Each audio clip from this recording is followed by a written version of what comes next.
understood it. Okay? I mean, he knows a lot about pensions. And, you know, and at the end of the, you know, about an hour discussion of this issue, he said, well, we'll contact somebody in the Retirement Services Division, the head of it, a man named Tom Woodruff, get him to run some numbers, and, you know, we'll go from there. Okay. All right, well, a month went by, no numbers. 3 months went by, no numbers. 8 months went by, no numbers. A year went by, no numbers. And, you know, I was just sort of out there hanging, and I kind of realized that with Dan Livingston, you know, while he understood the issue, I mean, he wasn't going to move on the basis of one person walking into his office. You know, one person, he didn't know who he was, you know, didn't know how general this was as an issue. So I pretty much gave up again. Okay. You know, my second giving up on this issue. Then 2008 came, the Great Recession. Okay, and you probably have somebody who comes around to give you advice on investments from ING, right? Okay. Well, we have somebody, he comes like clockwork, you know, every I don't know, 4 weeks or so we get an email saying that this person will be on campus, you can make an appointment, et cetera, et cetera. Well, he had the misfortune of having that email go out the day after the stock market dropped its steepest decline, okay, in October, and it was all over the news. Okay, he was coming on campus to do investment counseling for us. So I got the notice, and I was feeling really snide that morning. So I hit the reply to all, and I said, would this also include psychological counseling, given what's happened to our retirement accounts? Because all of us lost between a quarter and a third, okay, in just like that. Well, that set off a kind of round of gallows humor, you know, of emails, of, you know, people, you know, responding to it. And then when that died down, I sent out another email, and I said, you know, the only solution to this is to allow us to get out of ARP and into SERS, because SERS works. Good. Nobody in SERS was having any problems when the stock market was going down. Stock market goes up, stock market goes down, it's all the same to them, because that's not how their system works. So I sent that out, and yeah, again, just, you know, thought nothing's going to happen. About 4 days later, I'm walking across the campus, and a member of the faculty, who I judge to be very conservative, okay, comes up to me, and she says, isn't there something we can do? Okay, and I responded, I don't think so. Nobody wants to hear this. You know, I talked myself blue in the face, and nobody wants to hear it. She says, no, it's different now. People are scared. Okay, and she, in fact, was approaching retirement with 30 years of service, and very loyal service, I might add, okay, and was thinking that she was being betrayed, okay, that she was going to be turned out into, you know, a very, very poor, you know, set of years. So we got together, we talked, we wrote up a letter of concern. We got 10 other faculty and administrative members to sign this letter of concern about the ARP system. We sent it out just on our campus. That thing flew all over the state. It got, you know, forwarded it all over, and we had set up a meeting for December of 2008, the beginning of December. You know, about 2 or 3 days later, we get a notice that the head of the Retirement Services Division is going to come to that meeting. The president of our union is going to come to that meeting. A member of the Retirement Commission is going to come to that meeting. Okay, and we thought, this is dangerous, that they're coming to put out a fire here. Okay, and indeed, they all did come. The meeting was, you know, a little bit similar to what I'm going to do with you now in terms of going through why we're in the situation that we're in. And out of that meeting, this organization developed, the Committee for Equity in Retirement. That was the name of my partner, the woman who had,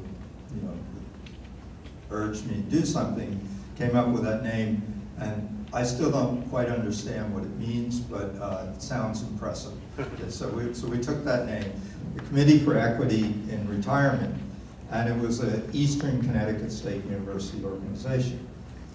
By the spring of 2009, I put up a web page because we were beginning to accumulate a lot of video links, a lot of documents.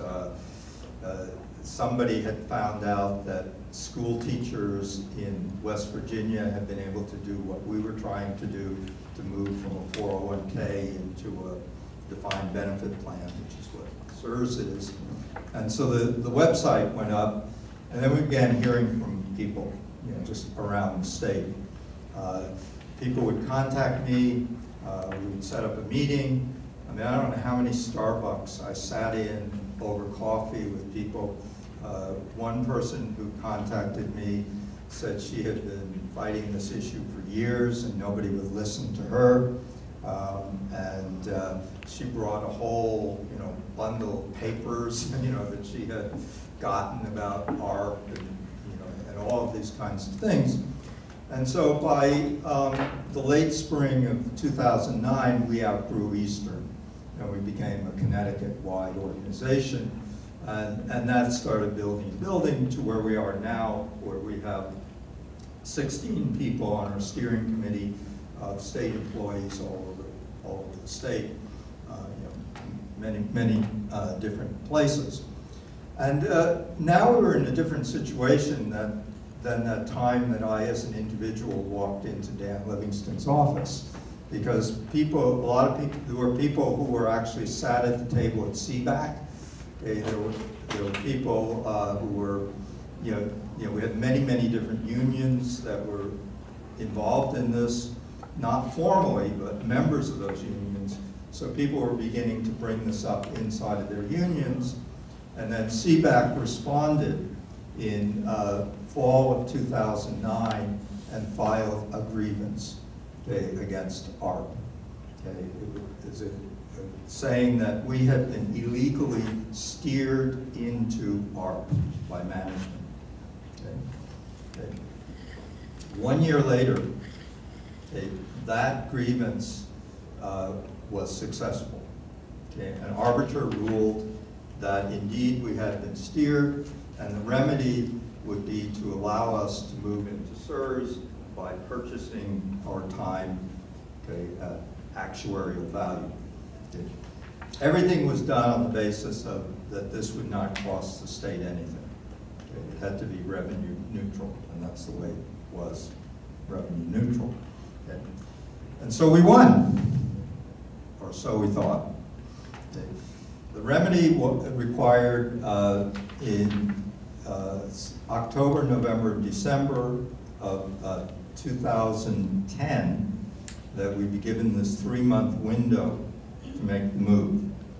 Okay, well, October came, nothing. November came, nothing. Nothing was set up to make the move. Dan Livingston went around the state, all these campuses explaining this, not that we couldn't move, but that this was, the deal. And if anybody wanted to move, this opportunity was there. In January 2011, I get a phone call from Livingston saying that what has happened is that the Retirement Commission has hired a law firm, Robinson & Cole, to answer certain technical questions about how to handle parts of the transfer. And that Robinson & Cole reported back giving an answer to a question that wasn't asked, which was whether the Internal Revenue Service would permit this, since we all had an irrevocable decision. Okay, now what's going on here? Okay, who is Robinson & Cole? Robinson & Cole is a corporate law firm that on its website tells you it only represents management. It's also involved in a trade group with ING. Okay, and I don't want to get into conspiracy theory here, but if somebody was trying to stop this, that was the way to do it, to require an IRS decision on this. Okay, IRS decisions, there are some on this particular issue that have been filed going back to 2005 that the IRS has still not responded to. Okay, so that's 7 years. Okay, so that really put the kiwami on this whole thing. And we were absolutely livid, you know, that this had happened. But you know, what can we do? Well, 2011 was also the year of the state concessions, state employee concessions. And Dan Livingston, bless his soul, okay, had a solution for us. Okay, he designed a brand new retirement system that would not require, what's going on here? Okay. He designed a brand new retirement system that would not require IRS pre-approval. And he went around to the Retirement Commission, okay, and to the state bureaucracy and got their commitment ahead of time that they wouldn't then put the kiwami on that one as well. And then that became a part of the concessions package. It's the only progressive part of that package. Everything else was give back. This was something that was really to the benefit. Okay? And that was in the summer of 2011. This system was supposed to be up and running by October of 2011. A number of people retired on the basis of it. And then month after month went by and they didn't implement the system. Okay? And you know, what's going on here? Okay? And I don't want to speculate as to why that happened, but kind of all's well that ends well. In July, the system was implemented. Okay? And so it has been in effect since July of 2012. And as of this, or as of about 3 weeks ago, some 266 state employees have already transferred. Okay, I'm one of the ones who has transferred, and I think 27 people have directly gone into retirement under this new system. Okay, so that's the history, okay, of what's happened. Okay, I want to go through that as to why, for anybody who's considering transferring, the first question is why to transfer, and then the second question is how to transfer. Okay, and then we'll open it up for questions and answers, and I'll answer the ones I can, and I'll tell you what I can't answer, because there are some things that are still in process now, and so forth. But I every day answer 15 to 20 questions by email from people. So I've sort of gotten it down like tweeting. Yes, you can do that. No, you can't do that. But there are some nooks and crannies that I don't know. But anyway, the first thing, if you look at your handout, the first thing that you have to understand in retirement is the difference between a defined benefit plan and a defined contribution plan.